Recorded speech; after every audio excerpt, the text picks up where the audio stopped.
여러분, 오늘 이 이야기를 시작하기 전에 한 가지 질문을 드리겠습니다. 만약 누군가가 여러분의 집으로 들어오는 수도관을 틀어쥐고 있다면, 그래서 그 사람의 기분에 따라 물이 나왔다 안 나왔다 한다면, 여러분은 어떤 기분이시겠습니까? 분노가 치밀 겁니다. 당장이라도 따지고 싶을 겁니다. 그런데 그 사람이 덩치가 너무 크고 힘이 너무 세서 아무 말도 못한다면요? 지금 이 순간 동남아시아 6,500만 명의 사람들이 바로 그 상황에 놓여 있습니다. 그리고 그 수도관을 틀어쥐고 있는 나라가 바로 중국입니다. 오늘 저는 이 충격적인 이야기를 여러분께 전해드리려 합니다. 동시에 왜 대한민국의 지리적 위치가 얼마나 대단한 축복인지를 팩트와 데이터로 증명해 보겠습니다. 끝까지 함께 해 주십시오.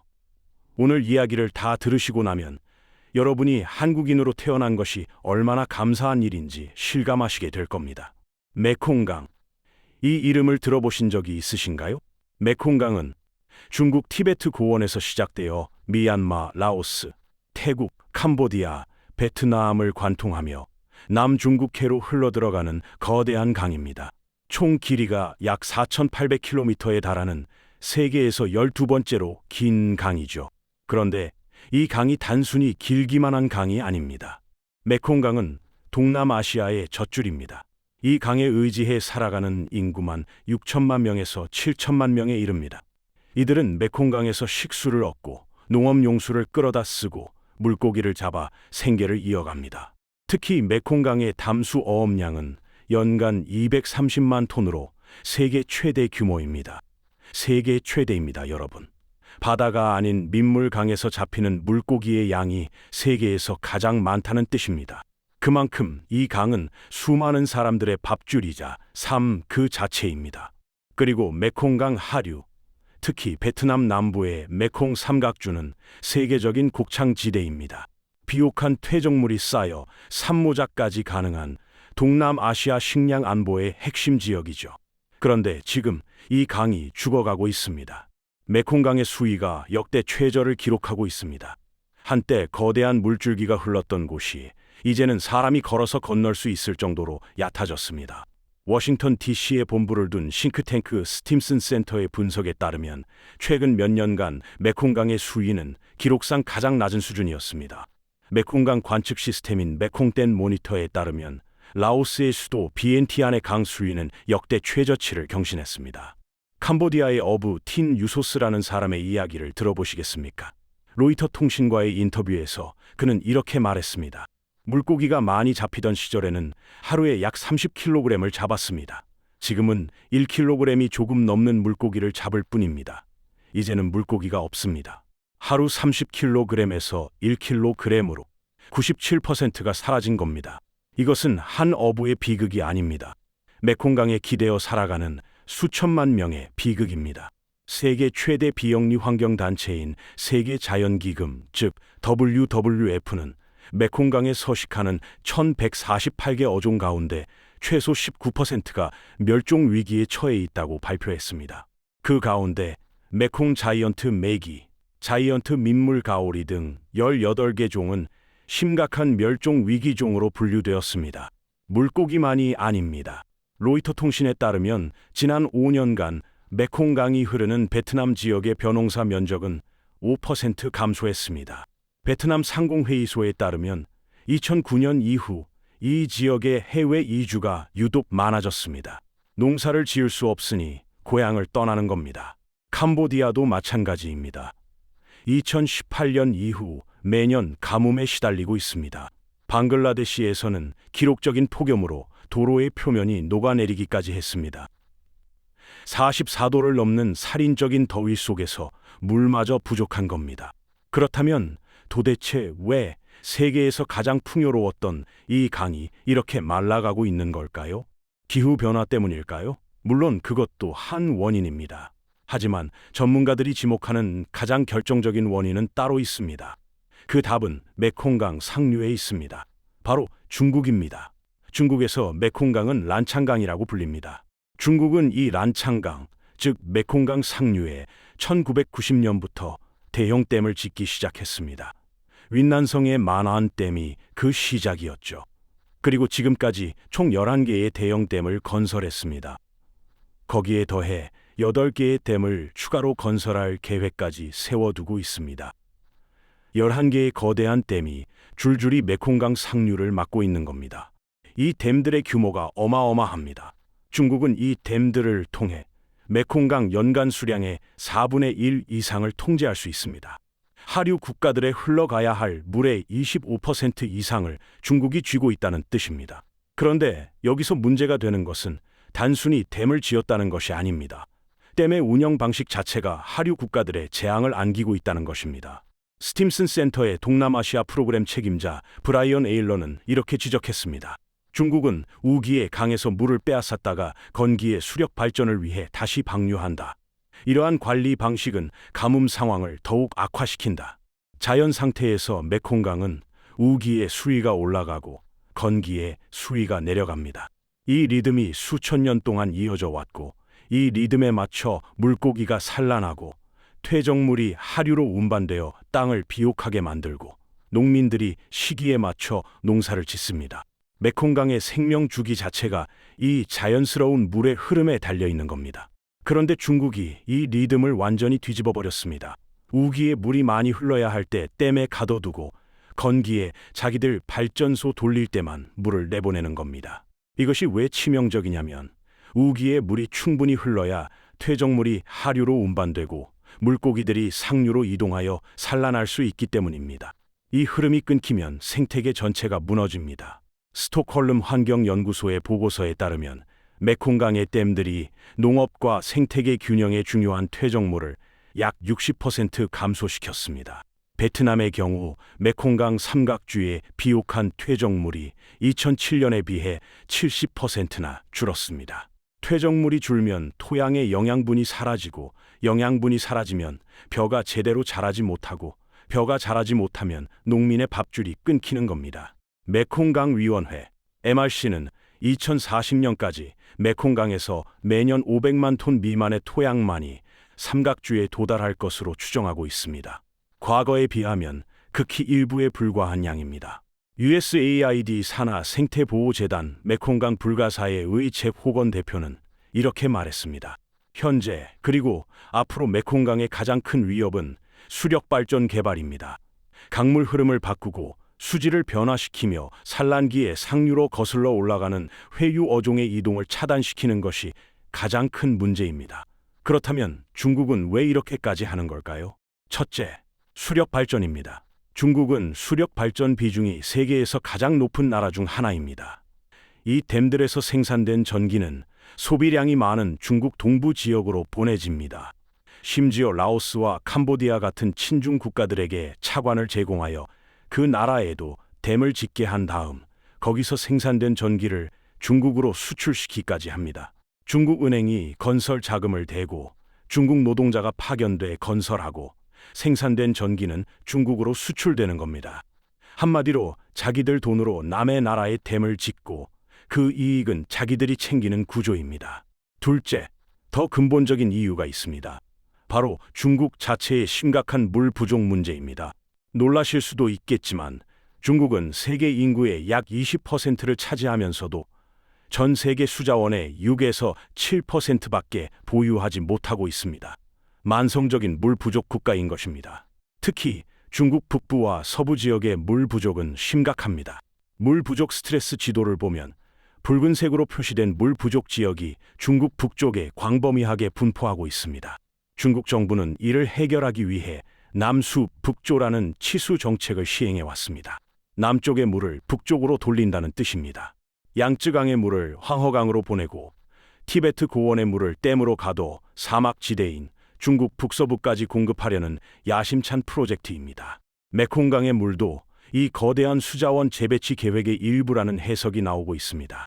중국이 메콩강 상류의 물을 양쯔강 방면뿐 아니라 사막 지대까지 보내면서 자국의 물 부족 문제를 해결하려 한다는 것입니다. 이것이 바로 물의 무기화입니다.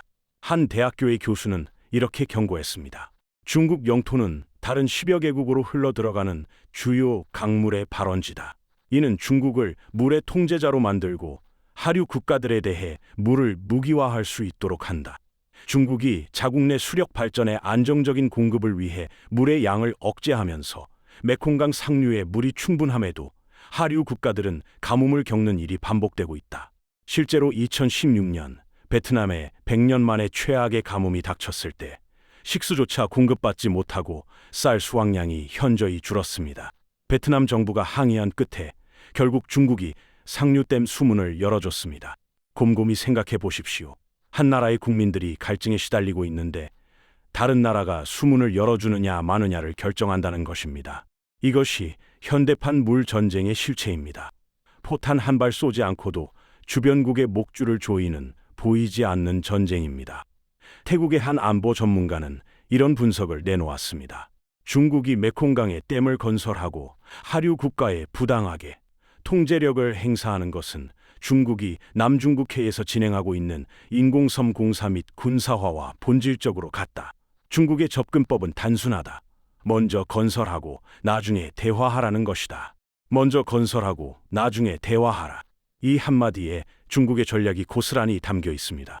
그리고 이것은 메콩강만의 이야기가 아닙니다. 인도와 방글라데시를 관통하는 브라마푸트라 강, 이 강의 상류에서도 중국은 초대형 댐을 건설하고 있습니다. 원전 40기 용량에 해당하는 슈퍼댐입니다. 인도와 방글라데시는 수량 감소로 인한 가뭄과 홍수 통제 불능을 극심하게 우려하고 있습니다. 중국은 물의 통제자입니다. 10개가 넘는 주변국으로 흘러가는 강물의 발원지를 모두 장악하고 있고 그 물줄기를 자기들 뜻대로 조절하고 있습니다. 자, 이쯤에서 시야를 좀 넓혀보겠습니다.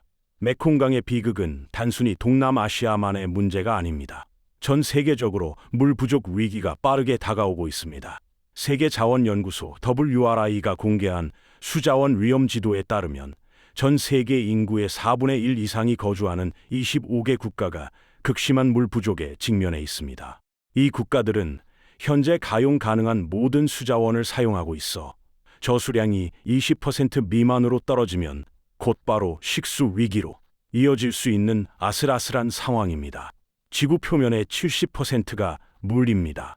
하지만 그중 우리가 마시고 쓸 수 있는 담수는 단 3%에 불과합니다. 그리고 그 3% 중에서도 실제로 사용 가능한 물은 6분의 1 수준에 불과합니다. 결국 지구상 사용 가능한 물은 전체의 0.5%, 이 극소량의 물로 80억 인구를 먹여 살려야 하는 겁니다. 숫자로 보면 더 실감이 납니다. 1960년 이후 전 세계 물 수요는 2배 이상 증가했습니다. 그리고 2050년까지 물 수요는 현재보다 20에서 25% 더 증가할 것으로 예상됩니다. 세계적응위원회에 따르면 물 관리 정책을 개선하지 않을 경우 2050년까지 인도, 중국 및 중앙아시아 지역은 GDP의 7에서 12%를, 아프리카 대부분의 지역은 GDP의 6%를 손실하게 될 것으로 전망됩니다. 현재 전 세계적으로 20억 명 이상이 안전한 식수에 접근하지 못하고 있으며 세계 인구 10명 중 1명은 일상생활에 필요한 물을 제때 공급받지 못합니다. 23억 명의 사람들이 물 부족 국가에 살고 있고 그중 7억 3,300만 명은 물 부족이 심각한 국가에 거주하고 있습니다. 2022년에는 폭염으로 유럽 연합국의 13%의 가뭄 경보가 45%의 가뭄주의보가 발령되었습니다. 유럽의 강들이 바닥을 드러냈고 네덜란드는 전국적으로 급수를 제한해야 했습니다. 유럽도 안전하지 않은 겁니다. 물이 부족해지면 어떤 일이 벌어질까요? 첫째, 식량 위기가 옵니다. 전 세계 물 사용량의 69%는 농업용수로 사용됩니다. 물이 없으면 곡물을 재배할 수 없고 가축을 키울 수 없습니다. 전 세계 관계 농업의 60%가 이미 물 부족에 직면해 있습니다. 그런데 세계는 2050년까지 100억 명에 달하는 인구에게 식량을 공급해야 합니다. 둘째, 에너지 위기가 옵니다. 인도의 경우 2017년부터 2021년까지 화력발전소의 냉각수가 부족해 5년간 8.2테라와트시의 에너지 손실이 발생했습니다. 이는 150만 가구가 5년간 사용할 수 있는 전력량입니다. 셋째, 그리고 가장 무서운 것, 국가 간 분쟁이 벌어집니다. 물을 둘러싼 갈등은 이미 세계 곳곳에서 발생하고 있으며 미래학자들은 21세기의 전쟁이 석유가 아닌 물을 둘러싼 전쟁이 될 것이라고 경고하고 있습니다. 물 부족은 사회 불안과 대규모 이주를 야기할 수 있으며 국가 안보를 직접적으로 위협합니다. 그리고 지금 중국이 그 물 전쟁의 최전선에 서 있습니다. 메콩강, 브라마푸트라강, 그리고 중앙아시아로 흐르는 강들의 상류에 댐을 건설하며 물의 무기화를 현실로 만들고 있는 것입니다. 이 상황에서 동남아시아 국가들, 인도, 방글라데시가 느끼는 공포는 상상 이상일 것입니다. 자국의 생명수가 다른 나라의 소나기에 달려 있다는 것. 이것은 국가 안보의 가장 근본적인 위협입니다. 자, 이제 시선을 돌려보겠습니다. 우리 대한민국으로. 방금까지 동남아시아 국가들이 중국의 물 통제에 얼마나 고통받고 있는지를 말씀드렸습니다. 강의 상류를 다른 나라가 장악하고 있다는 것이 얼마나 끔찍한 일인지를 보셨습니다. 그런데 여러분, 대한민국은 어떻습니까? 대한민국의 주요 하천을 한번 떠올려 보십시오.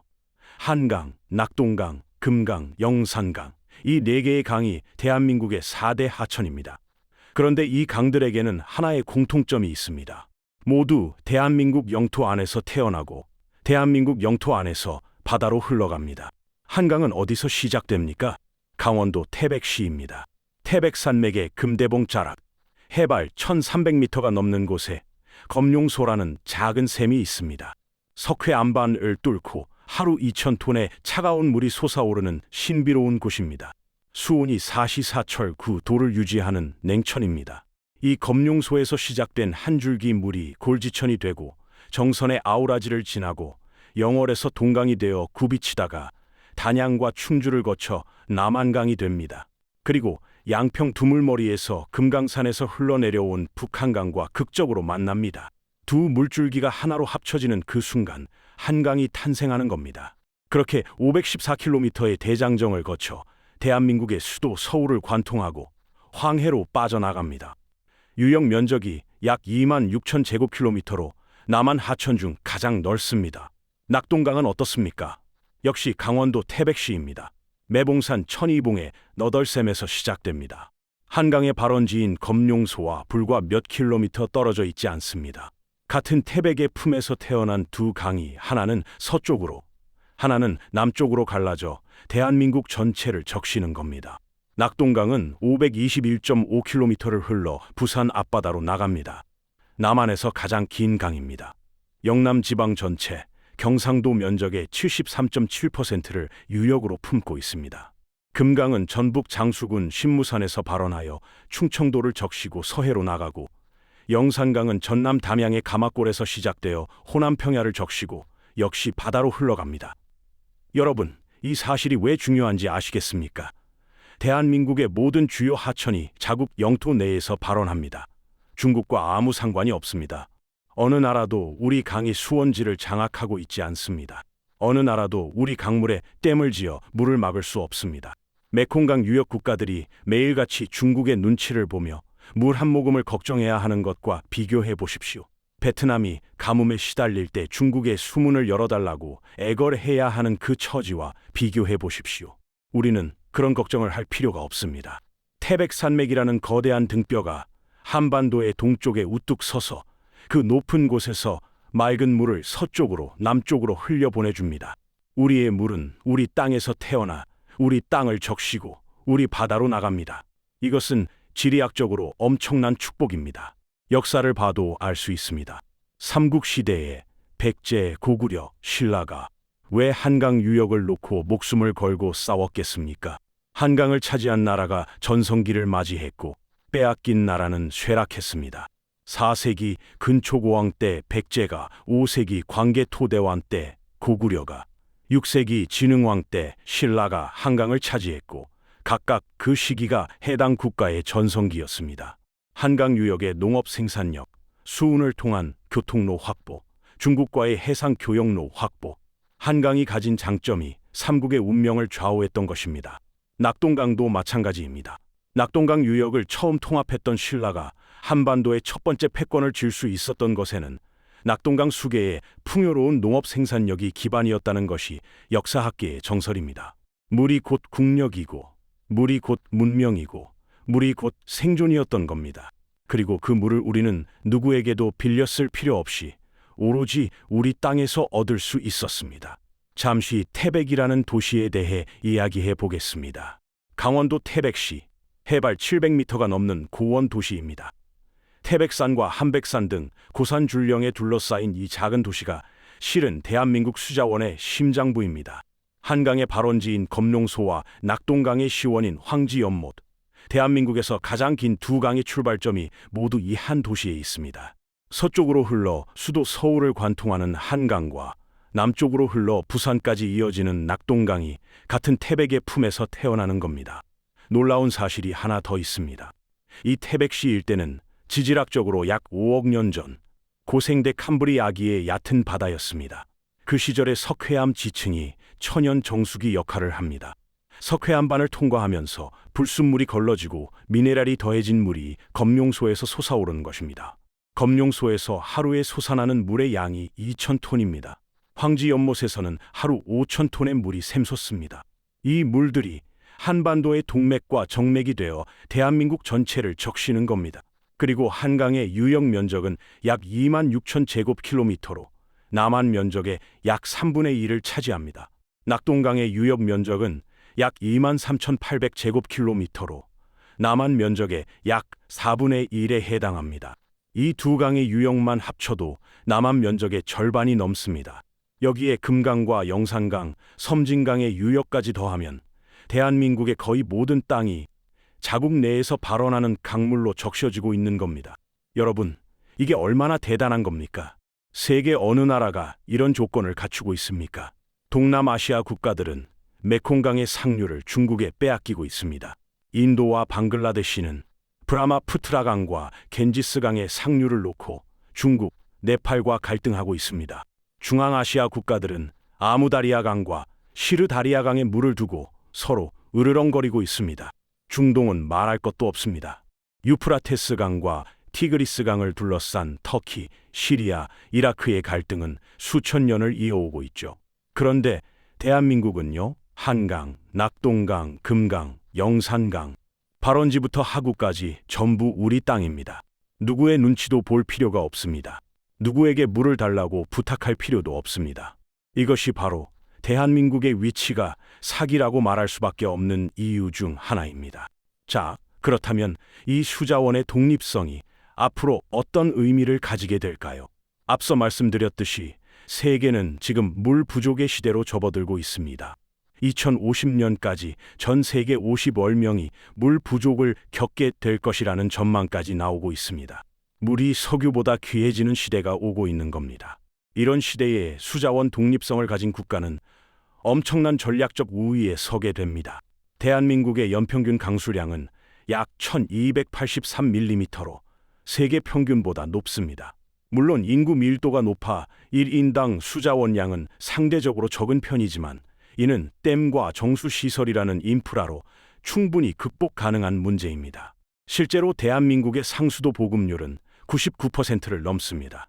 세계적으로 이 수준의 물 인프라를 갖춘 나라는 소수에 불과합니다. 수도꼭지만 틀면 깨끗한 물이 나오는 것.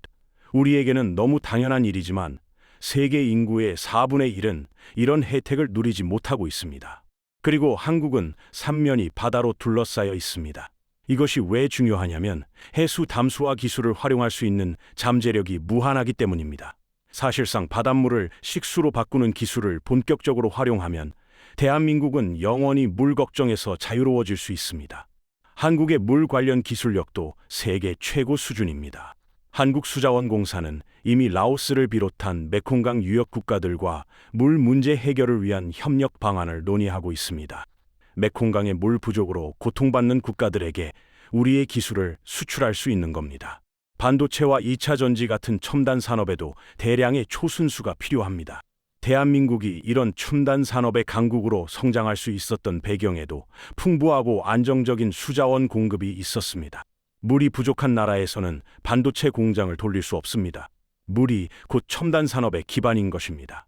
미래의 물이 석유보다 귀해지는 시대가 오면 물 기술을 가진 나라는 석유 부국 못지않은 영향력을 가지게 될 겁니다. 그리고 대한민국은 수자원의 독립성과 첨단 물 기술을 동시에 보유한 몇 안 되는 나라 중 하나입니다. 오늘 이야기를 정리해 보겠습니다.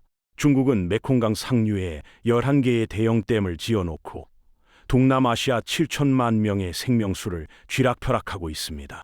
브라마푸트라 강에는 원전 40기 규모의 초대형 댐을 건설하며 인도와 방글라데시의 목줄까지 조이고 있습니다. 물고기가 사라지고 농지가 말라가고 고향을 떠나는 사람들이 늘어나고 있습니다. 100년 만에 가뭄이 닥쳐도 중국이 수문을 열어주지 않으면 물 한 모금 얻을 수 없는 나라들이 있습니다. 그런데 대한민국은 어떻습니까?